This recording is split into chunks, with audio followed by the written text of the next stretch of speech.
It's your old friends of Monday Madness, and welcome back to the latest episode of SierraQuest. Woo!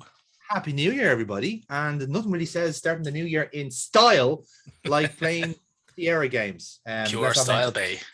Your fucking style is right. Let's not mention what day we're recording this on. You think we really actually have no lives at all. But Neil, we are back with the latest edition, and as it turns out, a very quick edition, much to my surprise. I say surprise, I didn't actually play this game again. Sorry, lads, for ducking out news again. The problem was this game is a really hard fucking thing to find. So special thanks to Sierra Nuts for supplying the video on this one. Much appreciated, lad. But Neil, we are about to tuck into Manhunter San Francisco, which is the much anticipated sequel to Manhunter New York. Anticipated by whom is the bigger question there. To be fair, yeah, I am asking myself that question as I'm saying it, but yes, that is the next step on our Sierra journey towards the Sierra catalog. How much do you remember of Manhunter New York, Neil? Too much. Really? Yeah. What about it? Like, were you a fan of? Do you think? I missed the scintillating gameplay, the mile a minute, the mile a minute action sequences, the incredible puzzles. I just it's just all of it. Like, it was a complete package. We can't see it here, but the look of fear in Neil's eyes, I asked him that question. I know he has terrible. Nothing for this. I know he has nothing for this. God, no, man. It was complete bollocks. I was drunk while we were doing it, and I got even more drunk afterwards, so I wouldn't remember it. This is true. And now here we are. And you're somehow, and somehow you're not sober. You're sober enough for this part. That will improve as time goes on, lads. That will improve. Or degrade, depending on which way it goes. It depends on your point of view, exactly. But yes, we're going to get stuck in. So if you didn't remember the first Manhunter game, orbs have invaded the planet. Big, giant eyeballs has enslaved the human race and has basically made humans all basically subterranean. They don't have to wear brown hoods. They have no identity of themselves. And a couple of humans who have turned rogue and become manhunters. And we play as one of those reformed manhunters who is on the hunt for someone who is killing other manhunters and humans called Phil. Yeah. The legendary nemesis of Phil. Phil is the main enemy, the nemesis, the villain of this game. Phil. I just want to keep mentioning that. But yeah, that's more or less where we jump into in this part of the game, because it's a direct continuation of the story. And may I say, it's a scintillating story, Neil, as you said there already. So let's not waste any more time. Let's get stuck into Sierra. Sierra's Manhunter San Francisco. Neil, are you ready? I am indeed. I am braced. Fantastic. On 3, 2, 1, play. And once again, special thanks to Sierra Nut for providing rotation marks this playthrough. I just saw there the game's actually based in 2004. Yes. Not so distant future of 2004.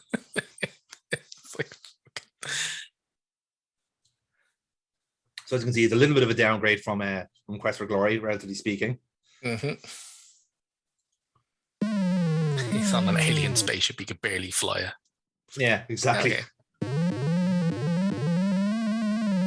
So I do have a theory of why this game is so short. I was saying to you earlier on, I get the feeling that they had made like a new engine at the same time and they said like, fuck it.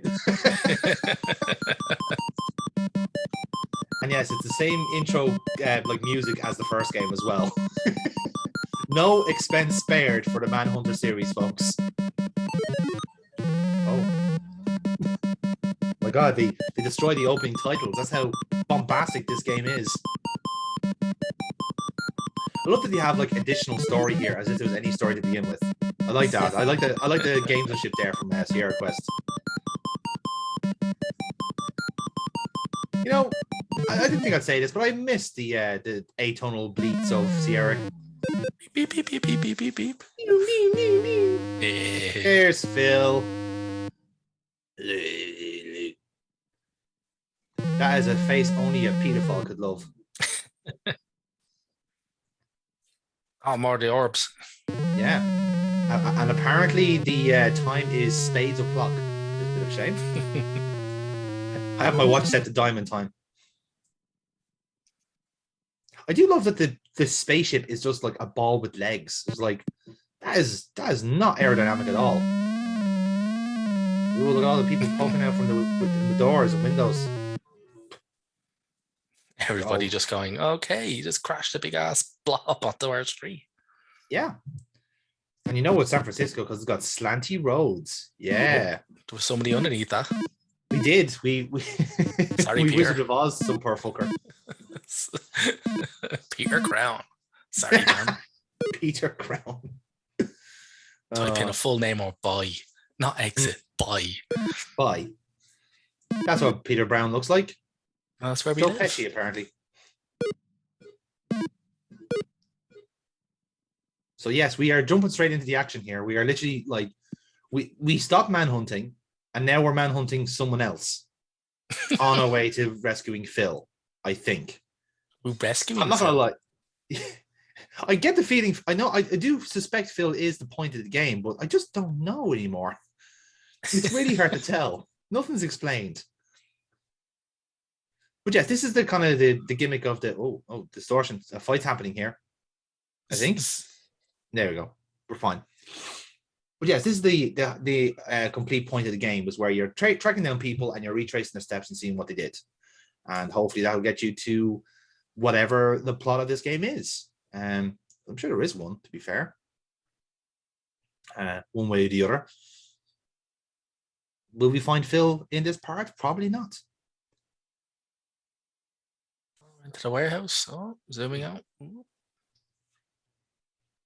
Like, as a premise, it's actually not Sierra's worst premise ever. It's just that gameplay is really bad. I suppose like it wouldn't be bad. It would be bad around this time. It's hard to implement something like this. We kind of begs the question, because like maybe sat on this idea for maybe a couple of years. So as you can see there, it is quite helpful for all the buildings to have their font like facing up towards a drone camera in massive lettering. It's really helpful, I have to say. So the thing is, like, just tracking people and then just not being able to figure out what they did until you get there. You're like, oh, I have to trial and error this shit now. Oh. Yeah. And also doing it in a particular order as well. So the order you see there is not necessarily the right answer.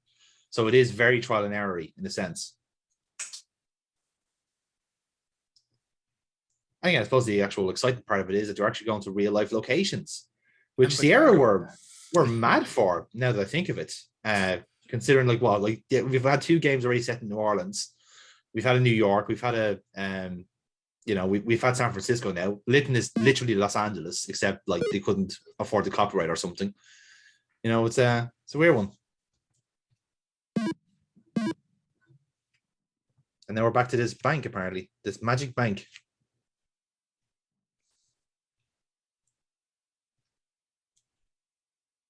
Oh no, that one blocked our tracking. Oh no.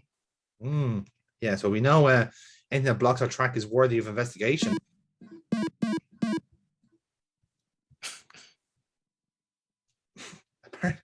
Yes, this is when it loops, of course. Don't forget. So yeah. if you don't get it the first time, you can get it second time, which is quite handy for this person to be basically doing laps around the city just for our benefit. I get the feeling our long player may not have realized this, unless the pattern is different. I don't think it is.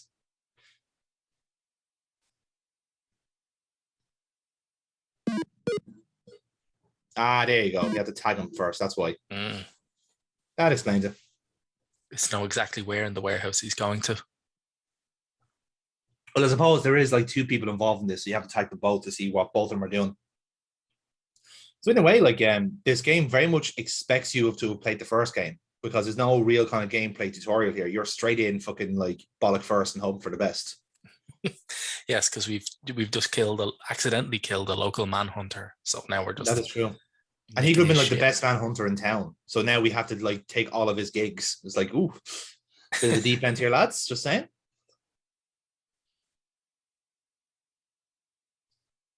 Yes, let's see what target number 2 does. I mean, nothing really kills the tension of a game than this in the first minute. Yeah.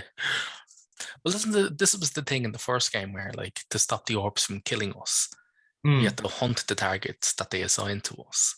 Essentially, yeah. Yeah. It was like one of those weird things where like we were hunting down people anyway, but the difference was someone was getting to them before us, and that was Phil. Yeah. So Phil is the Manhunter hunter, and so are we because we're now the good guy. It's again they were not very obliging with the plot here. And apparently San Francisco's water has turned pink, which is definitely not social commentary at all. Okay. Right, that's good to know.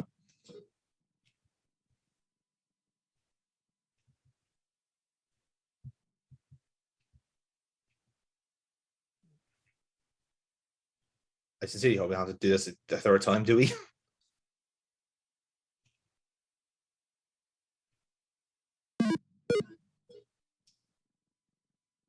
Okay, I guess we're seeing target number 1 again. Like I said, nothing. This is the hottest start we have here.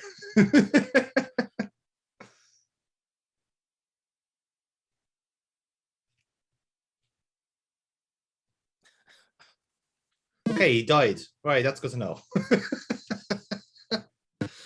Right, that's important information. Again, I just can't get over the fact that is the start of the game. It's like, oh, wait for a second. Let's watch what happens. Twice.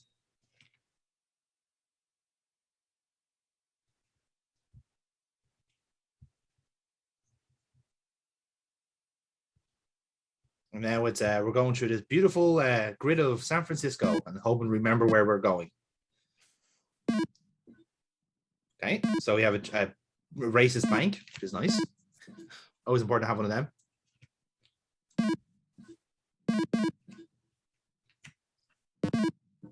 Aha. Well, no, that looks like a. So this is where the people were going into the bank in Canton. This is what was blocking the tracking. Yes, there we go. A battering ram. No, it's a plank, mate. It's a plank. It's fine. Oh, we see a corpse. An empty safe. That said bat vomit. It does say bat vomit. Oh, a triad tattoo. Now, hasn't this business picked up a notch? That is our "You Found a Dead Body" music. Look at that jumper he's wearing. He deserved to die. Yeah, in fairness. Like again, bearing in mind, like the law here is that we all have to wear brown robes. So I think and keep our faces hidden as well. Noah G. Possibilities are endless. A race of superhumans. Yes, we're adding superhumans into this now. Greetings, fellow dragons. The R3 is the L1 to R4. Tad. I'm reading that as Tad. I read that as Jad. Well, we'll see which one is right. Nope, Tad. There you go. Oh, he's the head of bank security. Yes. I get the feeling that was the whole idea was you could read the surname from the door. Yes, it's not bat vomit, it's Tad. It's Tad Timov, yeah. Timov, yeah. Timov, yes. Oh, there's another one. There's another dead body. That was the one that was killed off on the tracker. Oh yeah, that was. Oh my god! Jesus, he got fucking messed up. Yeah, they're all getting their throats slashed here. The laundry receipt. See that he's got 4 slashes around his throat. Yes, so does Tad. Looked like somebody clawed him. He did. Not Phil's MO, as we know from the first game. Phil has a weird personality trait where he has to like slash a P into everyone's head, which is definitely not weird at all. Maybe he has a complex over his own name. Like, my mother called me Phil. I always wanted to be called Devon. Devon's such a much better name for a villain. I've also decided that this is how Phil speaks. I think he kind of like sounds a bit like Benedict Cumberbatch, but finger food, poopsicles. Yeah. Flesh fries. Yes, we did establish that the orbs are mincing up humans for food. And first mini game, Jesus. It's not Bomberman. It's somehow worse. Jesus. Yeah, you don't want to play this on fast, do you? Oh, I got it. Schedule. That's a cock and balls. Oh god. But yes, pick up the item we wanted. Can't make contact with New York there. Interesting. That is because we shut down that plant. It's an interesting way of displaying a schedule. Not on a screen or anything like that when you've got a computer right there. Giant. The thing is, orbs are very short, long-sighted, so everything has to be made big for them. Nightmare for them to find good contact lens. Zach, me hurt. Me got it. Traitor, me, Mike. Meet me at den. Meet at den. Mike, me at den.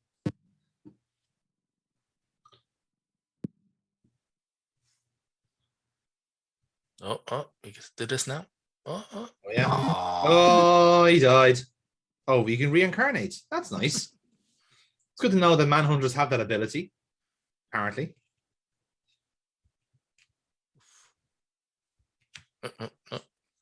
Makes life a whole lot easier when you can have as many lives as you want. Definitely does for a fucking Sierra game. Definitely not. Yeah, it's actually quite nice of them to do that. Yes, this definitely feels like downtown San Francisco to me, lads. You can't say fairer than that. Yes, let's enter. There we are. Oh, what's that? What the hell? Ooh. It's a dog. It's a rabbit dog. You can tell because that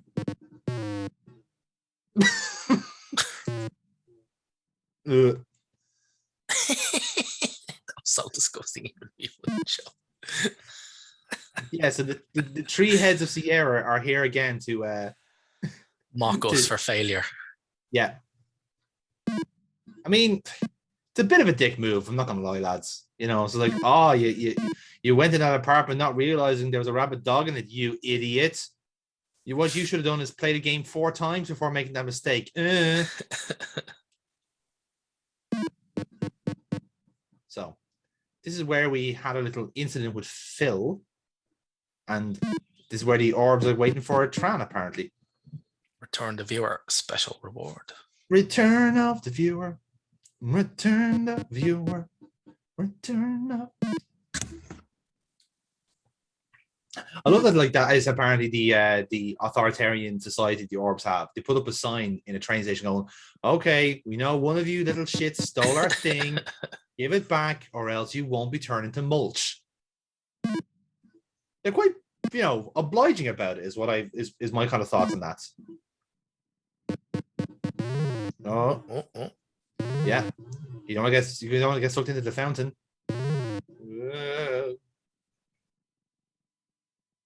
He's going to use momentum to get into the tube. Maybe. More on the stories you get it, folks.